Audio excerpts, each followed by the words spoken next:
जैन प्रियजनों, DK express channel में आपका स्वागत है। मेरे साथ मौजूद हैं मेरे बड़े भैया मिस्टर राकेश सिंह जी। तो उससे बात करती हूँ और भाजपा के जो है धुरंधर जो है प्रदेश प्रवक्ता है मेरे भैया जी से बात करते हैं कि भैया ये बात बताइए कि पीके जो है प्रशांत किशोर जी 2 अक्टूबर को जो अपना पार्टी का गठन कर रहे हैं। आप पिछले बयान में देखे हैं कि जब भी मेरी सरकार आएगी तो हमको 1 घंटा भी समय नहीं लगेगा, दारू का जो है खोल देंगे।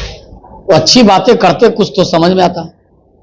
अब सरकार में आएंगे तो दारू चालू कर देंगे। अरे सरकार में आते कहते शिक्षा व्यवस्था को हम फ्री करेंगे, गरीब को मुफ्त शिक्षा देंगे, गरीबों को मुफ्त में घर देंगे, गरीबों को मुफ्त में बिजली देंगे, गरीबों को मुफ्त में सिंचाई की व्यवस्था करेंगे। ये सब बात बोलते तो लगता कि चलो कुछ बात कर रहे हैं, लेकिन अब शराब फ्री कर देंगे, कौन सा विषय है भाई? ये भी बात कर रहे हैं। कहां ले जाना चाहते हैं बिहार को?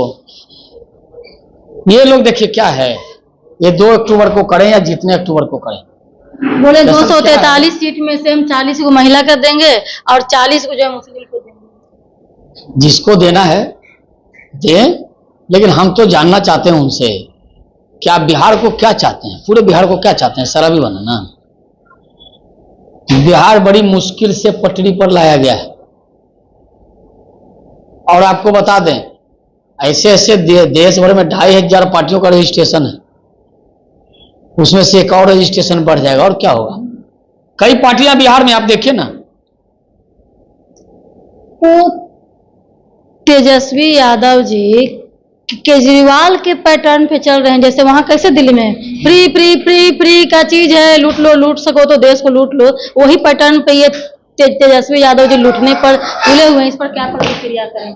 तो केजरीवाल जी ने क्या हाल रखा है दिल्ली का, आप समझ रहे हैं क्या? देश की राजनीति में और पूरे विश्व भर में शायद कोई ऐसा नायाब, कोई अजूबा मुख्यमंत्री या प्रधानमंत्री होगा जो जेल में बंद होकर के और सत्ता पर काबिज है।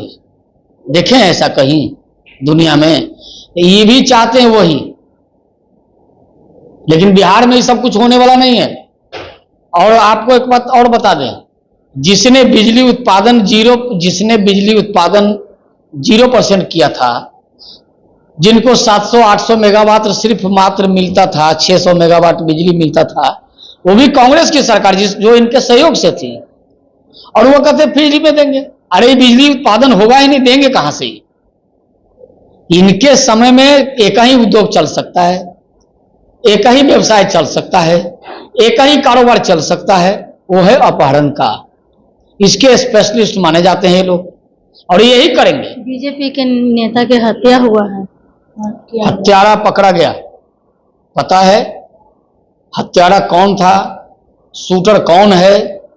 वो शूटर पकड़ा गया है, लेकिन हत्या का मास्टरमाइंड कौन है वो भी एक जल्द पकड़े जाएंगे। हमको ये बताइए राकेश भैया कि ये राहुल गांधी जो हैं, जैसे मोदी जी विदेश यात्रा करने जाते हैं तो अपने देश को लेकर के हाईलाइट करते हैं। ये राहुल गांधी जी जाते हैं तो उनका भी हम ट्वीट से लेकर के उनका भाषण सुने, देखें, तो ये क्या कह रहे हैं कि आरक्षण को हटा देंगे या क्या करेंगे? मतलब लगे हुए हैं, यानी कि सहायता मांग रहे हैं कि इसमें जो है भारत में आकर के दखल दे वो लोग, यानी कि विदेशी नीति को यहाँ पर लागू करने के लिए कह रहे हैं। देखिए क्या है ना, इंटरफेयर करे, यहाँ पर आकर के इंटरफेयर करे। राहुल गांधी होश आवास में नहीं, कोई होश आवास में रहा हुआ व्यक्ति इस प्रकार का बयान दे, लेकिन लोकसभा में नेता प्रतिपक्ष के पद पर हैं और एक प्रतिपक्ष के पद पर बैठा हुआ व्यक्ति इस प्रकार की बातें, आरक्षण खत्म कर देंगे, कहा ना। एक तरफ जातीय जनगणना की मांग करता है, दूसरी तरफ कहता है आरक्षण खत्म कर देंगे। वो किस एकदम विकृत मानसिकता का व्यक्ति है। वहां पर भारत को रिप्रेजेंट करना चाहिए तो वहीं भारत को जाकर के बुराई कर रहे हैं। नहीं, देखिए क्या है, ये कांग्रेस की संस्कृति ही यही रही। कांग्रेस में जितने भी नेता हुए, उन्होंने भारत को क्या स्थिति में पहुंचाया। मनमोहन सिंह जी बड़े अर्थशास्त्री थे, उनकी सरकार थी, और पाकिस्तान जिसके लोग खाने बिना मर रहे हैं, आटे के लिए लड़ाई होता है, छीना झपट होता है, उसके सैनिक भी भारत के सेना के सर को काट के फुटबॉल खेलता था। तो ये तो इसी प्रकार के लोग हैं, इनके समय में तो इसी प्रकार का माहौल बनेगा ना। जब ये भारत की बुराई देश विश्व में भर के देशों में जाके करेंगे तो इनकी अपनी छवि तो गई, लेकिन भारत की चाइना छवि को क्या बड़ाई बनाएंगे? कर रहे हैं, पाकिस्तान को बड़ाई कर रहे हैं। जिन देशों से मुनाफा लेते रहे हैं ये विदेशी जो वो सिखा रहे हैं देश कि है। चीन से सीखो, पाकिस्तान से सीखना चाहिए देखिए, मोदी जी को। ये जो विदेशी जो देश है, जो भारत के विरोधी लोग हैं, उसके एजेंट बनना चाहते हैं। ये वो उनके एजेंट की भाषा बोल रहे हैं, तो उनके बात से लगता है कि या तो ये एजेंट बनना चाहते हैं या एजेंट हैं। तो ये एजेंटों वाली जो भाषा बोल रहे हैं भारत की जनता तय कर देगी। 99 पर गए हैं, नीचे आना है। भैया शिमला में 95% हिंदू रहते हैं, 2% मुस्लिम रहते हैं, तो उनका जो लेवल है वहाँ का शिमला पहाड़ी का कि 2 फ्लोर तक बनाने का, तो 5th फ्लोर तक मस्जिद बनाकर अवैध जो कर रहे हैं, इसके बिहाफ में मतलब कि हिंदू सब एक होकर के उसमें धरना कर रहे हैं, तो उसमें लाठी चार्ज, आंसू गैस बौछार कर रहे हैं, इसको क्या कहेंगे? देखिए, वहां की सरकार को इस पर विचार करनी चाहिए। और सरकार बेटियों के साथ भी वहां पर देखा गया है कि उस पर छेड़खानी करते हैं, यानी कि जो यहाँ के मुस्लिम नहीं है, अवैध हैं ये लोग, ये बाहर से। देखिए, बाहरी देश रोहिंग्या को विदेशी मुसलमानों को अगर देश में बसाने का प्रयास करेगा कोई, तो इसी प्रकार की घटनाएं होंगी। वक्फ बोर्ड को लेके क्या कहेंगे? हर जगह जगह पे करेंगे, यहाँ पर हो सके कहीं आपके पास भी कहते बीजेपी करिया ले वक्फ बोर्ड के जमीन। इसीलिए तो भारत की सरकार ने वक्फ के मामले में लोकसभा में और राज्यसभा में विषय लाया और विपक्ष के लोग बड़ी हंगामा करने लगे, हितैषी बनने लगे। ये लोग रोहिंग्या के हितैषी हैं। ये जो विदेश के विपक्षी पार्टियां हैं, तो इनकी बेचैनी बढ़ गई। तो सत्ता कितना सुलभ है तो कि देश को बेचना है। भारत की सरकार ने जेपीसी में इस मामले को दिया है।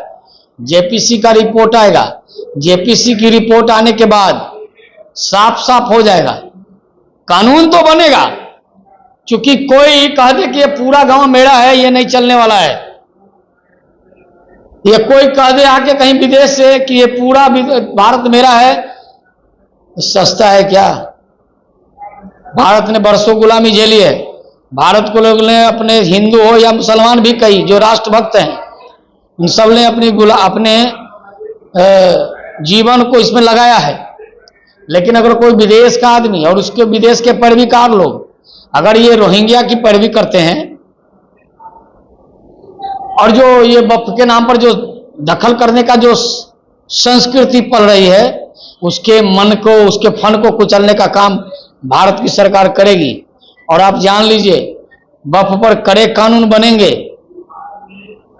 कोई ऐसा ही नहीं कह देगा कि सब पूरा गांव मेरा है। इसलिए इस पर कड़े कानून तो बनेंगे ही, लेकिन अभी जेपीसी में गया है। जेपीसी का रिपोर्ट आने दीजिए, इसके बाद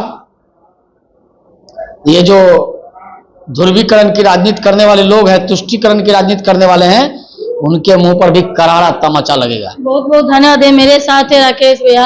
ये तमाम बातों को लेकर के चर्चा हुआ। बात मैं ये कहना, अगर भैया ने कहा, ये कहना चाहती हूँ कि देखिए, सत्ता के लोभ में इतने मशहूर ना होए कि देश के बेचने पर मजबूर है। देश को बेच, सबसे पहले आपका धर्म, परम धर्म है। सबसे पहले आप क्या है? भारतीय हैं। सबसे पहले भारत के लिए सोचना चाहिए क्या उचित है, क्या अनुचित है। उसके बाद ही कोई जाति, कोई धर्म, कोई पंथ है। जय हिंद।